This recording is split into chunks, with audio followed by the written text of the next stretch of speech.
Hey everybody, I'm Mark Sylvester, and on my left or your right is Dewey Freeman. Dewey, welcome. How you doing, buddy?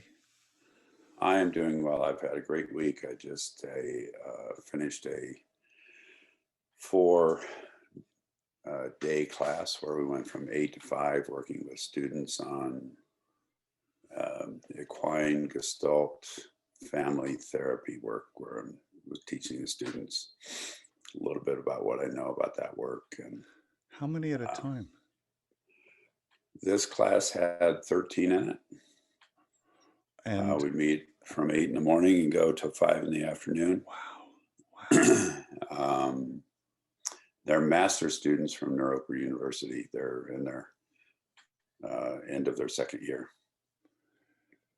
So You've been doing this how many years? I began teaching at Neuroper University in 1991. So this year is 30. So I my taught for my another university before that. so I hold teachers in extremely high regard. I don't know if I've told you that. Thank you. I have a very, very special place for teachers. And specifically trained. This is their job. They teach. I teach, not my job, but Got it. I love to teach. And my question Actually, is you're quite a always, good teacher, by the oh, way. I appreciate that. That's a school of hard knocks, is where I got my degree. Right? That's my dad would tell me, which is going to lead into what our theme for the day is.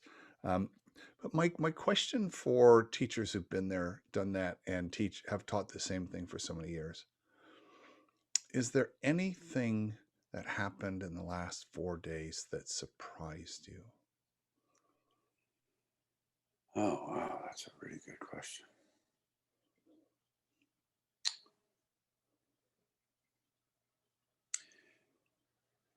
I'm not sure that I was surprised there were struggles, Hmm.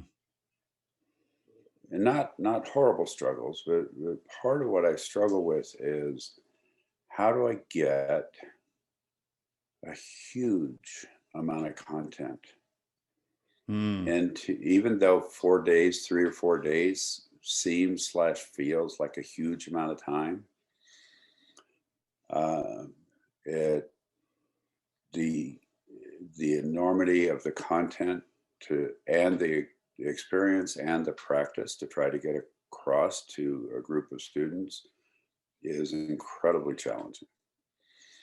I could teach an 8 week class every day on Gestalt therapy. I Hmm. could teach an 8 week class every day on working with horses. I could teach an Hmm. 8 week class every day on working with families. Hmm. Trying to combine those three pieces into just 4 days is Hmm. an enormous task. Um, and what here's an interesting piece with this that I is this group of students. They're very dedicated. They were very. They really wanted to learn, and maybe this would be the surprise. It's like how much this group of students wanted to learn, and how impatient they were to learn Hmm. Oh, I love it. that. How old? Average age? um, Out of the 13, the ages went from like 24, 25-ish up to 40, late 40s. Average probably 28 to 32. So I think the average age of guys in the nation, Yeah, exactly. right? And which is a great a great segue because we've for those that may have not heard us before, you and I have been talking on Saturday afternoons as a way to have blow off some intellectual steam, Exactly. if You you see it will. coming out of our ears. Oh, completely. And Traver suggested that, hey, maybe you guys record that, and maybe we'll invite some guests as well. That'd But be just lovely. have this conversation about the things that our age seem to make sense. And And then what Traver, so I said, we said, great, let's do that. And then Traver suggested, well, maybe we pick some themes, some things to talk Right. about. And so I said, okay, well, you get dibs. And by the way, if you would love to hear us talk about a topic, let Traver know, or let someone in the nation know, and we'll do that. So he says, I think it would be cool to hear the messaging you've had to overcome from being raised at the time you were. He's calling us old, Dewey. Um, we Can you believe forget. that? We both have more hair than he does. Because we forget that older men didn't grow up with emotionally intelligent therapists posting twice daily on Instagram. And he's Exactly. right. We also didn't grow up with cell phones. And we went and played in the street, and we played until our moms or dads called us in for dinner. Um, and we only had three channels on television. I mean, this is back when pixels were this big, you know. Um, and I thought what would could be interesting for us is I'm going to borrow a theme that my wife introduced at TEDx. I think it was in 2019, which was the stories we tell ourselves. That's we could do a whole show just on that. But the stories we tell and the stories that are told to us. Exactly. And I'm gonna we'll dip in and out for those of you that know me. Know I love to draw. So when it feels like we need to, this things have gotten complicated and I can't understand and I need to draw, we will. But in the meantime, I'm curious, when you hear that, what immediately came to mind? Um, Around the stories we tell. Yeah, and of the ones that the messaging, I think specifically it's messaging we've had to overcome, and that might be a lot of times it's the stories we're telling ourselves, which is repeated. Could be a story we heard and now bam, that thing's in our head, and we spend maybe our whole life getting rid of that story. I think that's how we might be able to help the guys the most today.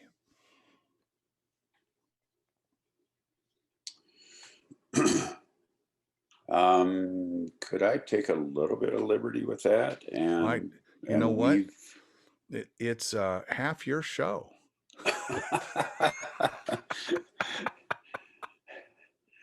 Well, actually, that's perfect because uh, one of the things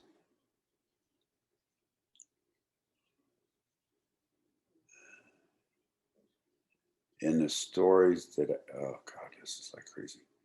In the stories that I tell, and particularly as a younger man, is that I had to do it all alone. Hmm. And I could not depend on anybody. I could not have this where it was half my show and it's also half your show, Hmm. to where we're doing this together as an I, thou, we. Hmm. Because there's you and me, and then there's us together. And that tied back into the teaching that I did this last few days is the biggest struggle that people have is finding community and finding a place to really be. And so a story, this was a pretty prominent story in my life of I had to do it alone. I did not have a teacher like me. Hmm. Hmm. And I'm not saying that and that I'm the greatest teacher in the world. I'm saying that is that I just didn't have that. Even there was nobody to go to. Did you did you feel like you were absolutely missing a teacher? Did you understand what the role of the teacher could be, and you just didn't have one, or you just didn't know, or you just felt empty? Or you didn't find the right one, or like sometimes you don't even know how important a mentor is. Someone Sure. that can guide you. Did you have a dad when you were growing up? I did. Okay, And, I didn't, by the way. oh, So you didn't? Oh, didn't. I did not know that.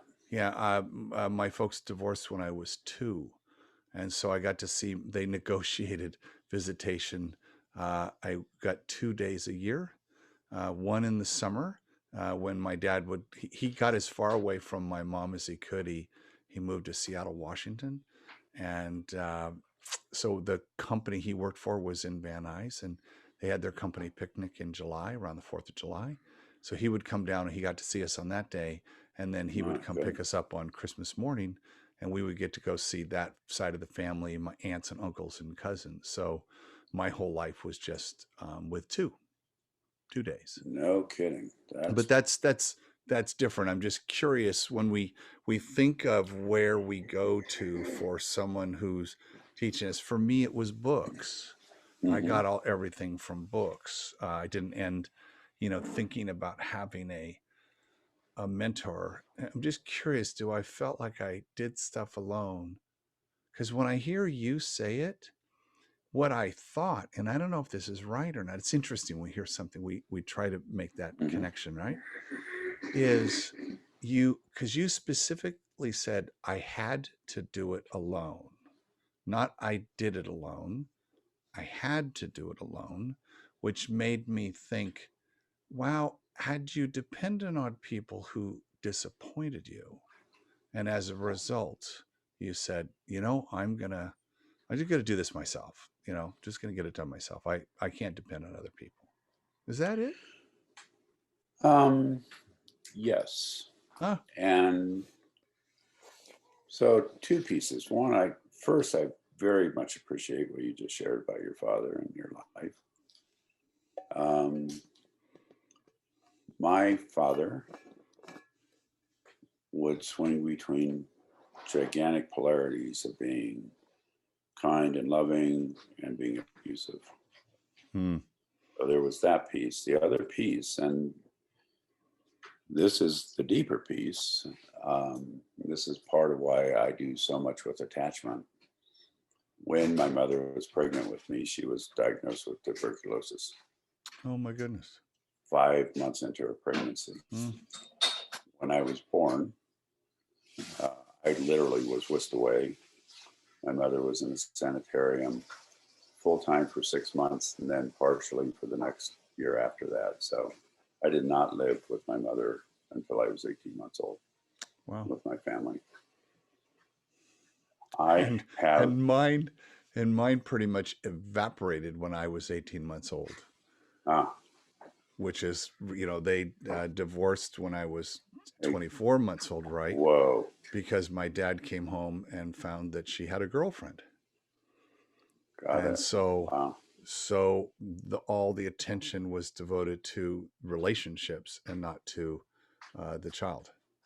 So when you talk about attachment, I didn't put any of that. Someone like yourself helped me put that together about 10 years ago, because I Wow. had a bunch of weird attachment stuff. And they said, oh, something happened when you were about 18 months old. And I went, oh, yeah. Does this help you, Doc? So, Yeah, that helps me a lot. yeah. Exactly. And it's like, and I mean, having those kind of experiences so young, whether it be where you had it and it disappeared or it Mm, was never there, um, or that we try to go find it someplace else. right. I mean, I even have changed my last name to because it was my grandfather that I connected with. Um, Which is why I always wanted to be a grandfather since I was 12. exactly. And I have a very distinct memory, literally at 4 months old, of No laying kidding. yeah. And Wow. this was like through a whole process, and I know the room that I was in. No, really. Um, and where I decided that I could not depend on anybody. Hmm. And There you have it. right. Our show's over. So so, if it comes from so my that life has deep been, seated, yeah, your life yeah. has been spent. Well, my life has been spent either not depending on anybody or trying to find someone I could depend on. Hmm. Hmm. And Which gets back to last week's show, which I'd love people to go listen to. Because I have to tell you, that was such an incredible conversation. I named the show after it was done. I called it the Trust Gap, and I thought perfect about name. the difficulty continuum that we came up with. But all week long, every almost every conversation touched a sentence here about trust and building trust and how you build trust, and I very specifically remembered that it was small touches repeated over time that help us build. We're building the bricks of this foundational trust over time, and which made me deeply appreciate the conversation. Number one, know that that conversation was important. I've sent it to many people because Oh, cool. yeah, because you hear something and you'll say, "Huh, that sounds like you didn't trust them," and they look at me and they go, "Wow, yeah, you're right. I didn't trust them."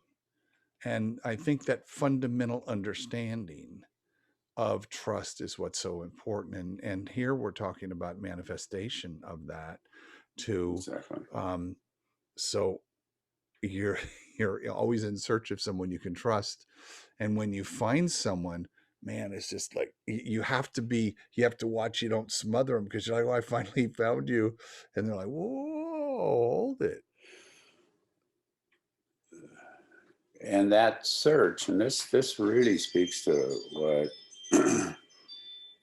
Traver was talking about, because the, one of the nice things about, and this is part of what was going on in this class, um, one of the nice things is that we can actually talk about this now. Yes, yes. And it's like there would not be anybody that I could have this conversation with. Mm-hmm. And and if I had it, most of the time it wasn't an open conversation. It was me hoping that uh, I would get the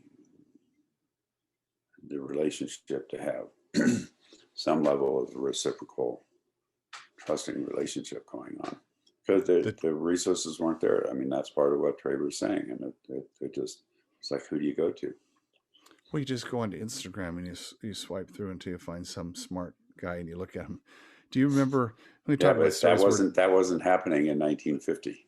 exactly. Exactly. So So, do you remember? We're both of an age. Remember when we were? I mean, I was a long-haired. I wasn't a radical hippie, but I for sure was a hippie. And we said, "Don't trust anybody over 30." Remember, it was don't trust, don't trust the totally. man, don't trust adults, don't trust anybody. We know what's going on. And the stories we told ourselves were about invincibility and the power to change. And and that's youth, right? They haven't been Hmm. beaten Hmm. down. And I love hearing all that. You just go do that as long as you can do that, because that ends up not lasting as it turns out. At some point, we get over 30. Yeah. And the people who are like that older than 30, that you're kind of like, hey dude, grow up, put on your big boy pants, right? Hmm. Let's Hmm. right, you get to learn how the world works. Yet now I look back at 30, which is 47 years in my rear view, and I'm like, hold it, you don't know anything, young Padawan. Right? Yet when I was 22, I was manager of a restaurant in downtown Santa Barbara. I mean, No kidding. I was accountable. I was the a lead, I was a leader from when I was 14. Hmm. I got picked in a Boy Scout leadership training program. There's probably 400 or 500 of us, and the first day, Scoutmaster looked, and I think it's because I was taller than everybody else. He just pointed at me and says, "You are the troop leader." And I was like, No kidding. "Okay, well, okay, I'll be the leader, sir." So the stories you're told, that someone just said, "You're the leader." Right. Okay, right. And now as an improv, and as an improver, if someone said I was a leader, I'd say, well, first I would say, yes, of course I'm the leader, because I yes and everything, instead of saying, no, I'm not. I would say, I may not feel like a leader in this moment, but my character is a leader. And we've abstracted that to a philosophy we call as if, Hmm. which is, you may not have done that thing that you're being asked to do right now, whatever that is, in your personal life, your professional life, whatever. Act as if you knew exactly what to do. Yeah, and actually, that's interesting because when you said that, what went through my mind is a question. The question is, how many times, and this is part of the as if, how many times have you been put in a position where you were leading, but you didn't know how to do that for that particular situation? This The way week you, or overall? since you were 14, but it's like where you literally had to step up and go, no one else is doing it, so I'll figure it out. How many times have you been put in that position? Um, my whole life, Yeah. my whole life. I just heard, and I don't remember who said it, but they said, um, the most important step is the next step. Yeah. And stepping up is, we're back to trust. Do I trust myself? Do Exactly. I trust my ability? I say yes to life. So yes. So I'm going to step up, and what that means, and I'm going to take the next step, and I'm going to trust that even if this isn't working, my body is going to Hmm. know to take the next step. And if I trust myself, I'm of a deep belief in the subconscious mind's ability to just take care of things when I can't. Right. And so that trust is that. And I wasn't kidding when I said, this week, I'm in situations all the time where, my day job is a partner in a venture firm, and we're involved in lots of different industries. I do not know the industry at all, not even a tiny Hmm. bit. Hmm. Yet I've been positioned as the guy who knows, but I don't necessarily know that. So now I'm leading a conversation around, what does the future of this industry look like? And the way I get through that is, I ask a question and then shut up. And then people will teach me, and then I learn. And then I ask, that'll lead to another question. And then I shut up. And what happens, if you were to listen to a recording, they would say, gosh, Mark didn't have anything to add to that other than his Sherlockian method of being able Of to pulling pull it it out out of us. But the next conversation, I can employ all of that stuff that of I what you just learned, learned. right? Because it's like getting a coupon at CVS. It's like this great coupon to save a bunch of money the next time you come in. Mm. not this time. So I've just extracted a bunch of knowledge that I can use the next time. In that process, Mark, how much,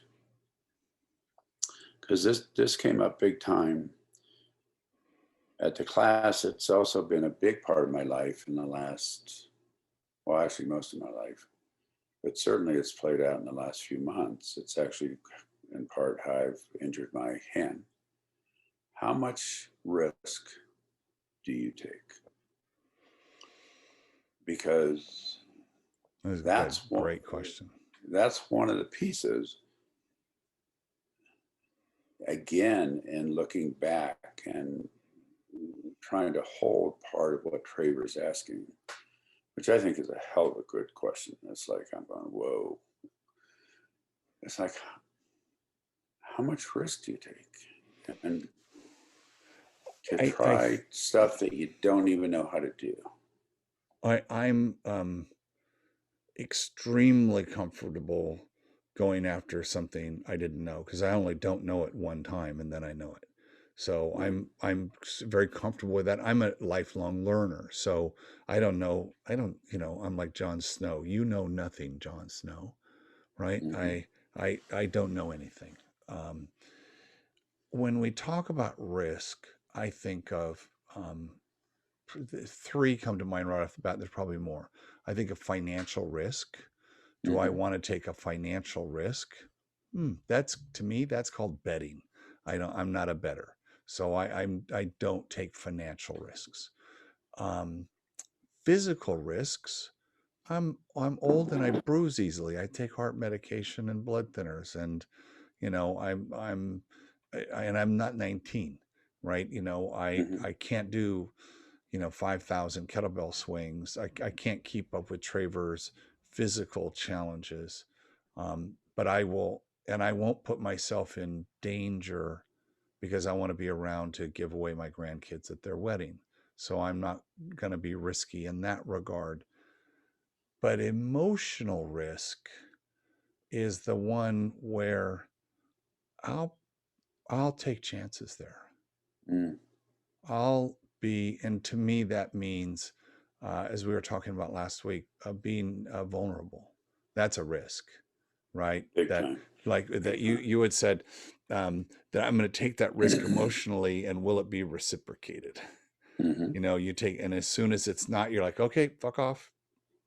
But it's like then it's all you're making it all about you instead of saying, okay, I'm going to be vulnerable, and that other person maybe hasn't had that opportunity, or they have less trust than I have, and I'm not going to just react like that. It's like, let's see if we can't do this dance a little bit and just rebuild that trust together. And that's a risk to a degree. As you were talking, part of the reason I was asking was wondering because you've taken risk with me, and I believe vice versa. And that's going back to that story of being a 4-month-old Mm. little dude. The only way out of that decision is by taking risks. The only way out of I'm the only one I can depend on. I won't depend on any other fucking person in the world. The only way out of that process is taking a risk. A risk of, wow, maybe Mark will listen to me. Mm. Mm. Maybe Traver will listen to me. Mm. Maybe my horse will connect with me. Because early on, and I'm sort of wrapping back around, it's like you spoke about, playing in the street. I played in nature. Ah, I grew up in suburbia, grew up in San Fernando Valley. I'm a valley boy, but died in the wool valley boy. Totally. And there we can take risks in many places. Um, But that piece of you being willing to take an emotional risk is, in my view, huge, because um, even Traver's doing a class right now, Kill the Nice Guy, Yeah.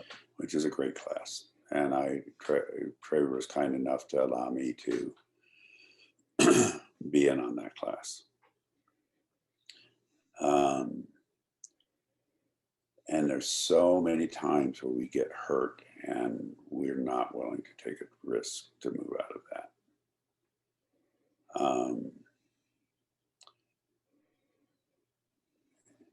And what's nice, and again, trying to say at least somewhat with this, it's like when we have support of another person, and in this case, and I think another man, clearly there's really something about having the support of another man that cares about Yeah. Yeah. you. And Very maybe, different, isn't it? Just yeah, isn't it? I mean, I just look at our relationship is not very long, but it feels very old, you exactly. know, right? Yeah. And um, and having the knowledge that if you take a risk and you fall on your ass, there's going to be somebody there that it will either have just fallen with you, or will grab your or will grab your injured hand and help you the fuck up. Uh, So I want to just stay on that for a second, because there are three things in my life that I learned late in life. I learned when I was from the time I was 50. To me, late in life was 50 as I met my Kimberly, and I learned about meditation, which profoundly mm, changed everything for me. mm-hmm. I learned martial arts. She got me going. She said if I she would be gone 3 nights a week, and I was like, well, I would like to see you on those three. She says, great, come to the dojo and see me all you want. And I was I'll come not and the let you karate throw me. kid. I will come and let you throw me on the mat just to be around you. And learning what it means to live a martial life Mm, now, 17 years ago, uh, profoundly changed everything in a completely different way. And in that, the way that relates back to what you were saying is I had to learn to trust others, trust right, that they're not gonna hit me, trust that they're smart enough to stop that hit right right, before it hits my face. And you learn that trust, and it gets drilled into you all the time that it is never about you, it's always about your sparring partner. right. Their safety is my, and so I've had that, just in a nice way beaten into me. But the third thing, and this is now going on probably 7 or 8 years, is improv comedy, and Mm, learning that when I get on stage, it is never about me. It's always I'm there to support my partner. And what I take from those three things is how a hobby that has form and structure and rules, yet it's still around play and fun, and it's mm-hmm. it's serious, and it's the stakes are, well, maybe in martial arts the stakes are higher, but it's not your job and it's not your relationship, it's that other thing that you do. Right, right, right. But how all of those rules and recipes for success laterally play in my business life and my personal Mm-hmm. life. And so I would say, in terms of the stories, the things we learn and the stories we're told when we're young, I'm really formed by the ones that I've been told in the last 17 In the years. last 17 years, that's amazing. So, how has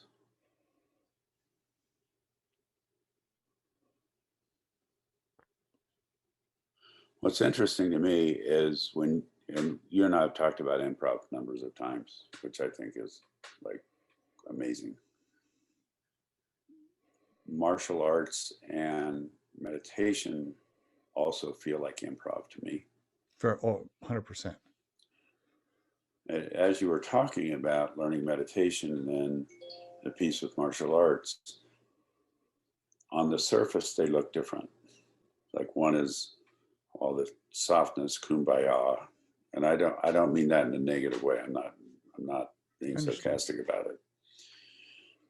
But then the other is, yeah, over in the dojo, I could bust your face or flip you onto the mat or all of those things.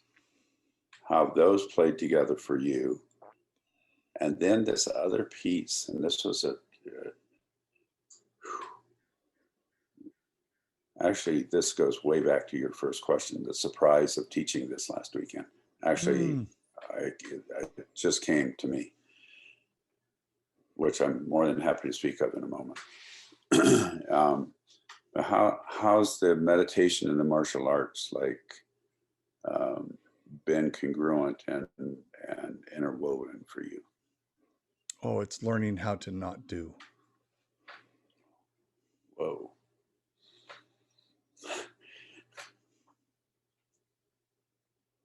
How to be able to sit in stillness. Yeah.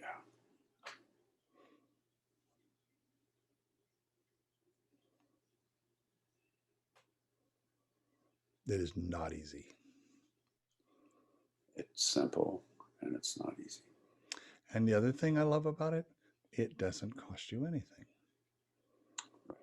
I don't have to pay for it. I don't have to go buy it. I can't go get a better kind of stillness if I pay more. I want the very best stillness you have, sir.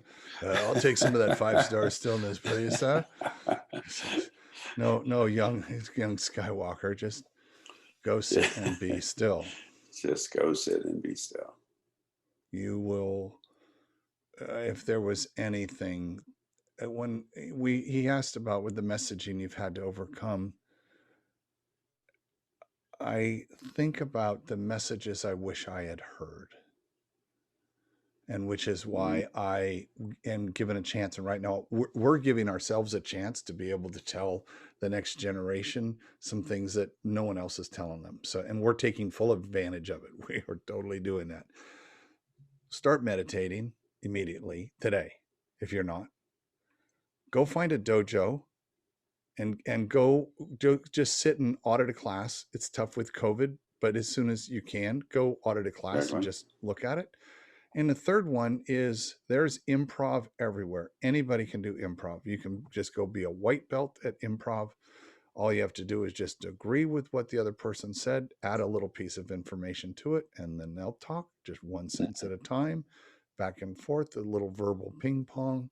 It's very nice. Don't try to be funny. Had I had those, I don't regret. I have a philosophy about regret and worry. I don't do either. I'm very much living in the moment, which is martial arts. If you're not in the moment, you get hurt. Meditation, if you're not in the moment, you're not doing it right. And improv, if you're not in the moment, I'm thinking of what someone said way back and I'm trying to be funny or I'm trying to lead the story. It's not going to work because the audience is going to see you're in your head. Yeah, and what's interesting to me are my versions of what you're talking about. And let me share those because there's a lot of ways to get to the same place. I don't do a meditation in the sense that some people would say is traditional. What I do is what's called a sit spot. Tell me about that. A sit spot is a place, and actually I live on the side of the mountain up on the hill. There's a tree that had come down, and I took my chainsaw and I flattened it so there's a stump that I can sit on, and I just go sit there. That's meditation. That's meditation. Yes, that's exactly meditation. Yes, but it's not on a cushion. You don't get a little meditation seat. You don't have to learn certain breaths. Am I supposed to have a cushion? You're screwed, Mark. I've been doing it wrong. Okay, I got to reset. Um, and I'm just saying this so the men in the nation, you can do this any place. Yeah. Yeah. You can do it even if you live in Manhattan and go find a tree to sit and lean against. I've done it Uh, standing in line. exactly. Um, the other thing is I'm totally on board with martial arts. And even in COVID, it's like you can do some online, or I go up in my arena and do katas, Yeah, um, exactly. even with my hand. And the other piece, which I had not put this together this way, is horses are my improv. Mm. Nothing is predictable with horses, and everything is predictable with horses, which is exactly what improv is. That's what's called a cone. A cone, A koan, right? a It's just cone, one of those deep yeah. circular truths, right? And so, in all of our discussions with improv, where you would even say, hey, your partner may start with one word, and you've done some with me, where it's like the word might be street, and Watch then out, that sir! Don't cross the street yet. There's a jetty coming by. Yes, it's called a jetty. See all the people on it. It's okay. It's clear now, sir. Continue. exactly, and that same thing happens with horses. Mm. And it's like when I walk up and I go hello, I never know what's going to happen. I may be greeted, I may be walked away from, but it's like, and whether it's with riding, whether it's with working with horses in a particular way, and it's like there's a lot of ways to bring improv into your life. It's about being intentional because life is improv, right? I don't know what's going to happen, and if I try to force it, then that doesn't usually work. So it's about reacting with emotions and being open to whatever you say. When you said the word street, that was the truth in that moment. The word is Right? street. That is the truth. And I'm not going to, no, it's not street. What? It's a road. Yeah, yeah, yeah. It, that, no, that's not what you do. And if I showed you my notebook from improv class, it is, I'm still maybe a green belt, and I've been Mm-hmm. doing it for a while. And I very, very consciously apply those lessons. I've been applying them here during this, right? Mm-hmm. I apply them all the time. That's the way we started our show, was improv. We asked the audience for a give. Traver gave us a thought. That was the springboard. And it's not that we had to answer that question, though he probably would appreciate it if we did answer the question. It is, what we call it, A to C. So I'll teach people this. Mm, So A to B is that thing he said made me think of a story when I was 20 and my electrical bill was due. I knew it was going to be turned off, and I had my 18-month-old son. I was a single dad, and we weren't going to have any power in the house. And I called my mom and said, I need $20 to pay the electrical bill. And she says, I know you'll find a way to get it. whoa. So there's a story you're told about self-reliance. Yes, Mm-hmm. one way to look at that charitably she knew I would figure it out, and she trusted that. You Or bet. she was just being a bitch. It could have been. I don't think she consciously was trying to teach me a lesson. She just didn't want to give me the $20. But when we think about A to B was that. A to C is which that story led me to not relying, which led me to really listening to you about not relying, which took us on this whole journey for an hour, Wow. right? So when we think that we don't have a story, well, I think of street, which made me think of caring for my friend and not wanting my friend to get hit by the streetcar that was coming by, Mhm. which made me think of all the tourists that were on there looking at us, look at those guys that almost got hit. And now I'm going to tell the story of these tourists who are visiting us from Manila. How did I Right. get there from street? And that's improv. That's what's fun about our conversations is we have one which leads to another, but we're, I think, mature, and I don't know if that's the right word. We know how to land the plane, so to speak. We know how to bring that conversation home rather than just let it spin out into the ethos and it's just a couple of old guys chatting. We've got a lesson here. And that landing of the plane and that working with that, what actually, and maybe this could be our next conversation, or at Oh, least be included into it, is how do we create an opening for each other? mm, How do we create, if I say street and you say, watch this trolley, you, I've created an opening for you, but what you did was create an opening for me, because it's like, oh, wow, I've never seen that.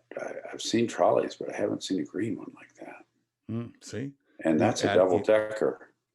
And like, and how, and so the idea, like going back to dependability, going back to risk, it's like, how do we, as two men who love and care about each other, and how do you, as a man who loves Kimberly, and me as a man who loves my Kimberly, how do we create openings for each other?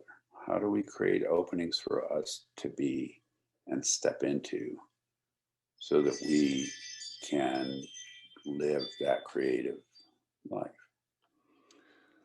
Dewey Freeman, I think that is a perfect place to end the show. And I love the idea of teeing it up to the next one. That is perfect. So let's end here.